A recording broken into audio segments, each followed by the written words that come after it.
Hey everyone, welcome back to my channel. My name is Sarah Mitchell, and I'm 28 years old. Today, I'm sharing a story that I've never told anyone. Not my family. Not my closest friends. Only my therapist knows the full truth. This is a story about trust, about love, and about a secret that almost destroyed my marriage before it saved it. This is the story of what happened after I married my husband. And the necklace that changed everything. If you're new here, please hit that subscribe button. Trust me, you're gonna want to hear the rest of this. Okay, so let me set the scene. I'm 26 at the time this happened. I had just married the man of my dreams. His name is James. He's 30, successful, incredibly charming. We met at work 2 years prior, dated for 18 months, and he proposed to me in the most romantic way possible. Our wedding was in June. Outdoor ceremony, 200 guests, the whole thing. Everything was perfect. Like, Pinterest perfect. My mom cried. His family was happy. It was genuinely one of the best days of my life. But here's where it gets weird. After the reception, when we got to our honeymoon suite at the hotel, James did something that I thought was incredibly sweet at the time. He pulled out this gorgeous vintage necklace. It was gold, probably 1960s or earlier.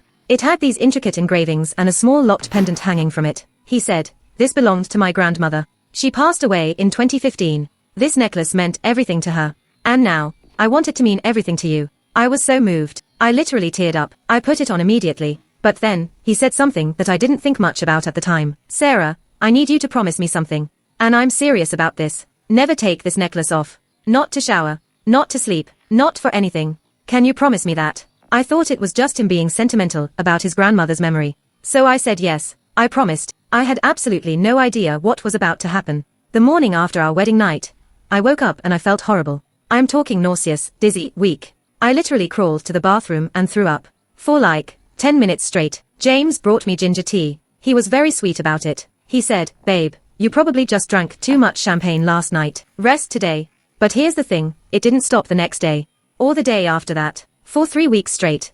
I was waking up every single morning feeling absolutely terrible. Nausea, dizziness, severe headaches, weakness. I couldn't eat. I couldn't keep food down. I was losing weight rapidly. In 3 weeks, I lost 8 pounds. My best friend Rebecca called me and was like, "Sarah, you sound awful. What's going on?" And I said, "I don't know.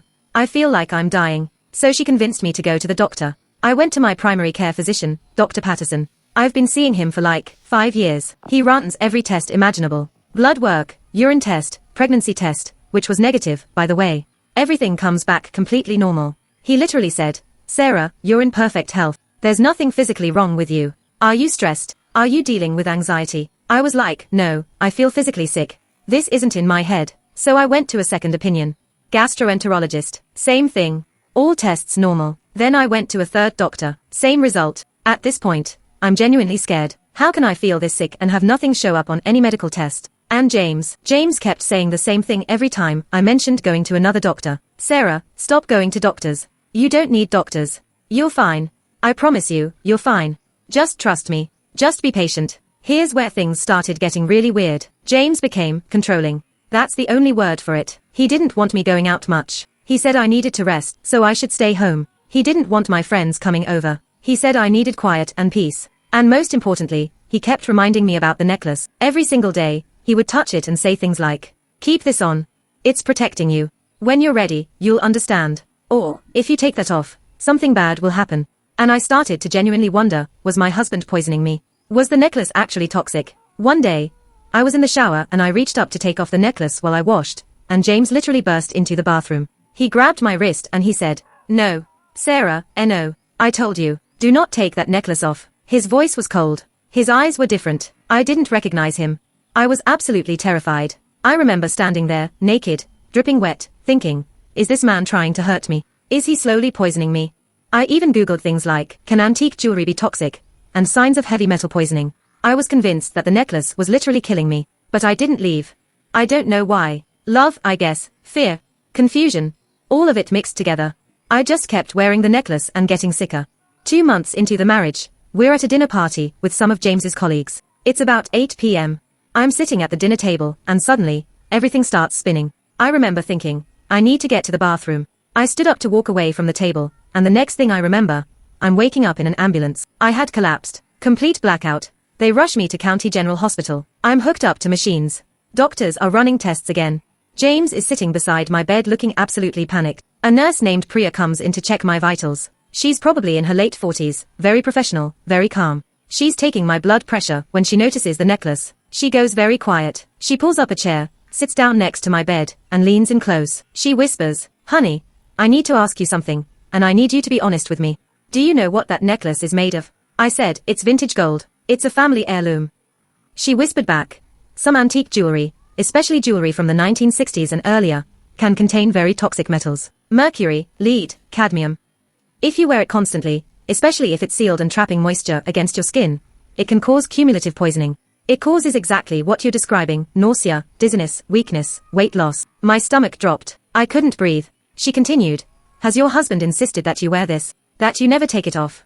I nodded slowly. The nurse's face changed. It became very serious, almost concerned. She said, "Sweetie, I've been a nurse for 22 years, and I'm telling you, this sounds intentional.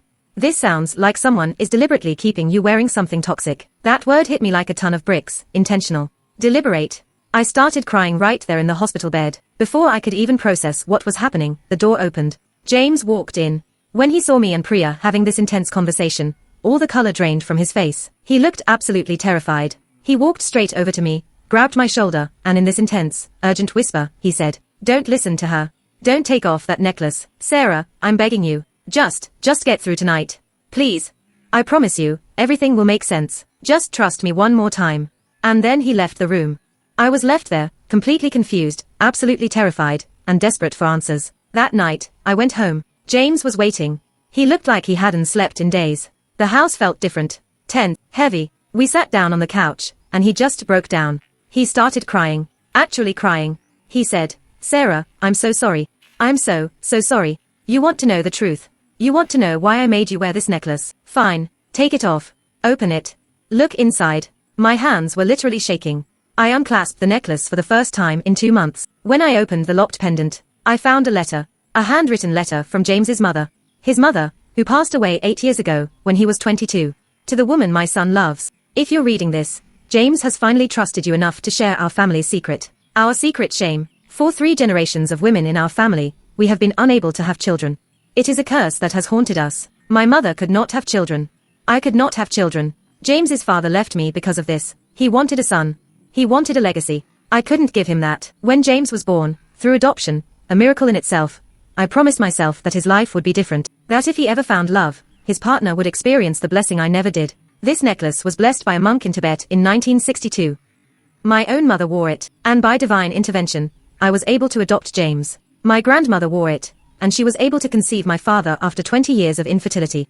The sickness you are experiencing is not poisoning. It is the necklace working.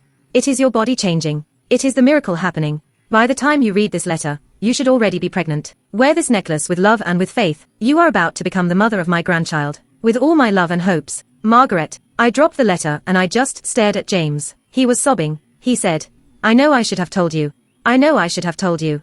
I know I should have explained everything. But I was scared. What if you didn't believe me? What if you thought I was crazy?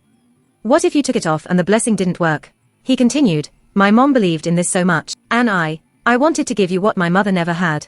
A child." He said, "Sarah, please, take a pregnancy test right now. Please." My legs felt weak. I was in complete shock, but I got up and I walked to the bathroom. My hands were shaking so badly, I could barely open the test. I took it. And I waited. 2 pink lines. I was pregnant. I was 7 weeks pregnant. I came out of that bathroom and I looked at my husband. And for the first time in 2 months, everything made sense. The sickness wasn't poisoning. It was morning sickness, pregnancy sickness. His protective behavior wasn't control or abuse. It was love. Deep, desperate, spiritual love. The necklace wasn't a weapon. It was a blessing. We spent that entire night talking and crying and holding each other. I'm now 28 years old. I have a beautiful 3-month-old daughter. Her name is Margaret, after James's mother. And yes, she's wearing a protective charm of her own. Do I believe in the spiritual power of the necklace? Honestly, I don't know. Science can't explain why my doctors couldn't find anything wrong with me. Maybe it was placebo. Maybe it was real. But what I do know is this. Sometimes, the things that scare us the most are actually the things meant to save us. Sometimes, the person you love most is trying to protect something sacred, even if they do it in a way that seems wrong. Thank you so much for watching my story. If you enjoyed this, please like and subscribe. Drop a comment below telling me what you thought was actually happening before the big reveal. My name is Sarah Mitchell. I'm 28 years old.